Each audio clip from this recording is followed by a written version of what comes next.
This is Optimal Living Daily, Relationships, Episode 9. Emotionally Intelligent Husbands Are Key to a Lasting Marriage by Kyle Benson of Gottman.com, and I'm Joss Marie, your host. Welcome back to Optimal Living Daily Relationships. Happy Thursday. I hope you're having a great week. Today I have a brand new author, a new site that we've never read on any of our podcasts. This site is called Gottman.com, which is the Gottman Institute. It's a research-based approach to strengthening relationships. You should check out their Marriage Minute. It's a free email newsletter. You can improve your marriage in just 60 seconds or less. You can subscribe right on their site, but we also have a shortcut link. It's oldpodcast.com/marriage. That's oldpodcast.com/marriage.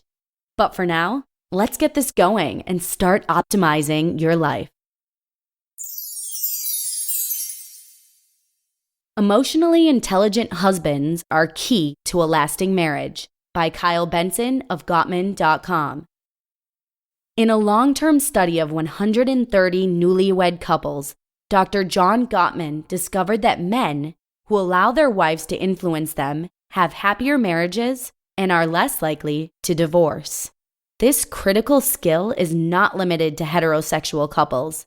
It's essential in same-sex relationships as well, but the research shows that gay and lesbian couples are notably better at it than straight couples. See the 12-year study for more on this. I want you to meet Lauren and Stephen. While Stephen believes an equal partnership is the key to a happy and lasting marriage, his actions speak differently. Stephen: the guys and I are going fishing this weekend. We are leaving later tonight. Lauren: but my girlfriends are staying with us on Friday, and I need help cleaning the house tonight. We talked about this. How could you forget? Can you leave tomorrow morning? Stephen: how did you forget I have my guys' trip? I can't change our departure schedule. We are leaving in a few hours. Lauren's anger boils. She calls him a selfish asshole and storms out of the kitchen. Feeling overwhelmed, Stephen pours himself a glass of whiskey and turns on the football game. When Lauren walks back into the room to talk, he stonewalls her. She starts to cry. He announces he needs to work on his truck and leaves the room. Arguments like these are full of accusations, making it difficult to determine the underlying cause. What is clear is Stephen's unwillingness to accept Lauren's influence. Rejecting influence. It's not that marriage can't survive moments of anger, complaints, or criticism. They can. Couples get in trouble when they match negativity with negativity instead of making repairs to de-escalate conflict. Dr. Gottman explains in the 7 Principles for Making Marriage Work that 65% of men increase negativity during an argument. Stephen's response doesn't show that he hears Lauren's complaint. Instead, he responds with defensiveness and sends a complaint right back. Why didn't she remember his plans? The 4 horsemen: criticism, defensiveness, contempt, stonewalling, are telltale signs that a man is resisting his wife's influence. My point is not to insult men. It takes 2 to make a marriage work, and it is just as important for wives to treat their husbands with honor and respect. But Dr. Gottman's research indicates that a majority of wives, even in unhappy marriages, already do this. This doesn't mean women don't get angry or even contemptuous of their husbands. It just means that they let their husbands influence their decision-making by taking their opinions and feelings into account. Data suggests that men do not return the favor. Statistically speaking, Dr. Gottman's research shows that there is an 81% chance that a marriage will self-implode when a man is unwilling to share power. What men can learn from women. There are books that say men are from Mars and women are from Venus. While this isn't literally true, men and women often do feel alien to each other. This starts in childhood. When boys play games, their focus is on winning, not their emotions or the others playing. If one of the boys gets hurt, he gets ignored. After all, the game must go on. With girls, feelings are often the first priority. When a tearful girl says, "We're not friends anymore," the game stops and only starts again if the girl makes up. In The 7 Principles for Making Marriage Work, Dr. Gottman explains, quote, "The truth is that girlish games offer far better preparation for marriage and family life because they focus on relationships," end quote. There are plenty of women who are unaware of these social nuisances and men who are deeply sensitive to others. In Dr. Gottman's research, however, only 35% of the men were emotionally intelligent. 2 roads diverged, and I took the relationship-focused one. The husband who lacks emotional intelligence rejects his wife's influence because he fears a loss of power. And because he is unwilling to accept influence, he will not be influential. The emotionally intelligent husband is interested in his wife's emotions because he honors and respects her. While this man may not express his emotions in the same way his wife does, he will learn how to better connect with her. When she needs to talk, he'll turn off the football game and listen. He will pick we over me. He will understand his wife's inner world, continue to admire her, and communicate this respect by turning towards her. His relationship, sex life, and overall joy will be far greater than the man who lacks emotional intelligence. The emotionally intelligent husband will also be a better father because he is not afraid of feelings. He will teach his children to respect their emotions and themselves. Dr. Gottman calls this emotion coaching. Because this man is deeply connected to his wife, she will go to him when she is stressed, upset, and overjoyed. She'll even go to him when she is aroused. How to accept influence.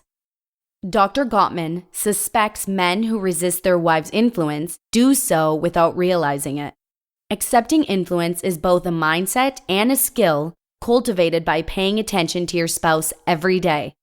This means building your love maps, expressing your fondness and admiration, and accepting bids for connection. And when conflict happens, the key is to understand your partner's point of view and be willing to compromise. Do this by identifying your inflexible areas and searching for something both of you can agree to. For example, Stephen understands that Lauren is stressed about having company when the house is a mess. While he may not be able to delay his trip until the next morning, he can push it back to later that evening so he can help her around the house first. Maybe instead of Stephen vacuuming and wiping down the counters, typically his task, Lauren could wipe them down in the morning before her friends arrive, so Stephen could leave a little earlier with his buddies. Accepting your partner's influence is a great strategy for gaining more respect, power, and influence. Want to have a happy and stable marriage? Make your commitment to your partner stronger than your commitment to winning. If you do that, your marriage wins. Author's note: in the example provided, Lauren's negativity is realistic and understandable because her needs are not being met. There tends to be criticism and frustration from both partners in these relationships. With that said, if Lauren had softened her startup, Stephen may have received it better and accepted her influence. In all marital conflicts, both parties have responsibilities as a speaker and a listener. The listener's role is to listen non-defensively for the emotional bid for connection, even if the tone used is harsh, while the speaker's role is to use a soft startup by complaining without blame. You just listened to the post titled, "Emotionally Intelligent Husbands Are Key to a Lasting Marriage" by Kyle Benson of Gottman.com. Kyle Benson is a nationally recognized couples mindset coach. You can visit him right at kylebenson.net. And don't forget to check out their free email newsletter if you want to improve your marriage in just 60 seconds or less. Over 40 years of research with thousands of couples has proven that these small things often create big changes over time. And that's what the Gottman Institute's Marriage Minute does for you. You can subscribe right on their site, or we have a shortcut link. It's right at oldpodcast.com/marriage. That's oldpodcast.com/marriage. Before we go, we also have a free newsletter. There are lots of benefits in it for you, like free spreadsheets to help optimize your life, And you can get entered to win a book every month. Just come by oldpodcast.com. That's oldpodcast.com. That's it. Have a great Thursday, guys. If you're listening to these episodes as they're released, of course. And I'll see you tomorrow with a post about connecting with your kids and where your optimal life awaits. Hello, Life Optimizer. This is Justin Malik, creator and producer of this podcast, but also Optimal Living Daily, the show where I read to you from even more blogs covering finance, productivity, minimalism, personal development, and more from incredible bloggers like Derek Sivers, Zen Habits, Mark and Angel, The Minimalists, and all the ones you hear on this show too. So if you enjoyed today's episode and like taking amazing blogs on the go, come on over to Optimal Living Daily and subscribe to that one too. And together, we'll start optimizing your life. You've been listening to Optimal Living Daily. Be sure to hit the subscribe button to stay up to date on each new episode and head to oldpodcast.com. That's oldpodcast.com for a free gift as well as more actionable tips and resources to help you maximize your potential. Thanks for joining us, and remember, your optimal life awaits.